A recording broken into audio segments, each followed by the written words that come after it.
Своих боевых товарищей Гурсман Муталиев до сих пор хорошо помнит. Он вместе с ними воевал в Афганистане. Многим на этих фотографиях нет и 20. Некоторые живыми так и не вернулись. Гурсману Муталиеву тогда исполнилось 18. 5 месяцев учебы на водителя-механика, а следом афганская земля. На ней он оказался 17 ноября 1980 года. В его памяти ярче всех остался первый бой. Каждый первый бой воспринимает по-своему. Кто-то панику бросает, кто-то смеется, кто-то там прячется. Нет, я смеялся, это хорошо помню, потому что хотя мне потом сказали, почему ты смеешься, надо, или присесть, или прилечь, чтобы... Так что я вроде нормально вышел с этой ситуации. На следующий день я уже привык и пошел по стопам.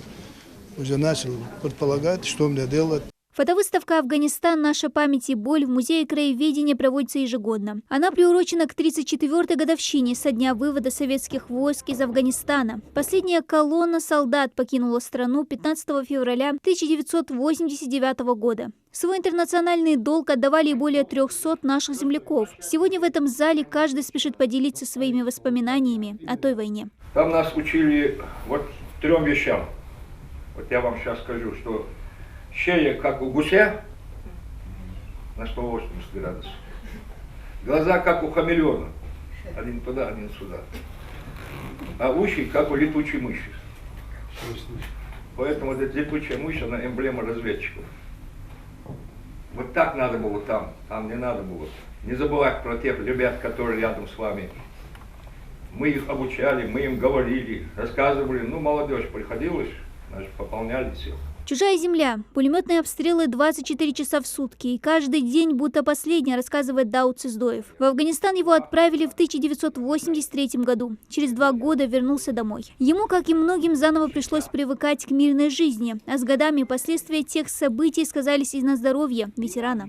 Ситуация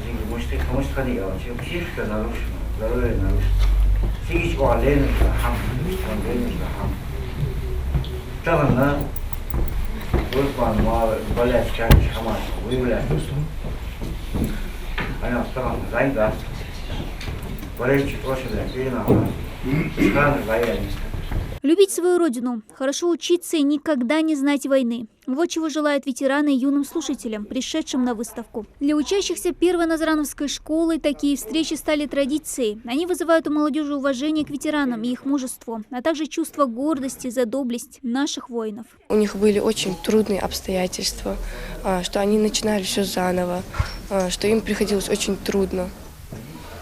Спасибо им.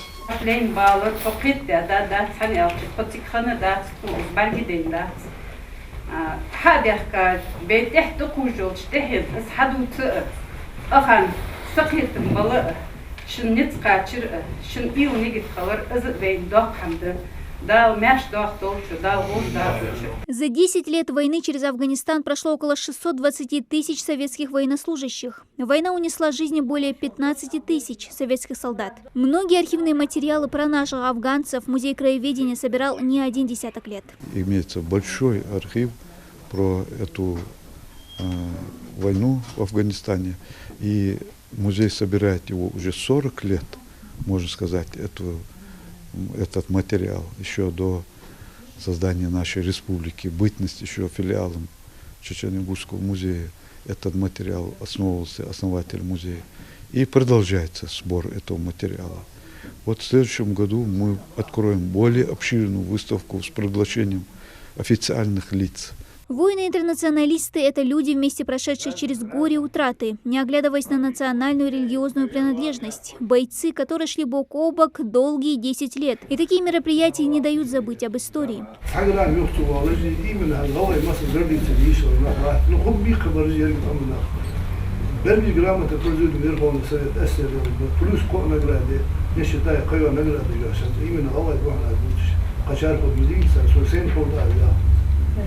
خيط عبها خيط خاخوش خيط مش عبد خوش خاخوش كل يوم خوش خيط أضح كل يوم خاخوش خيط الغاوت والسيال اللي فرحت كيس الحمد سدال اللي فرحت 15 февраля. В этой дате отразилась верность присяге, фронтовое братство солдат и офицеров, которые отдали, защищая интересы своей страны, самое дорогое – жизнь. Сохранить память о них – цель организаторов выставки, а продлится она в музее до конца февраля. Дана Плиева, Джамалил Султыгов, Новости 24.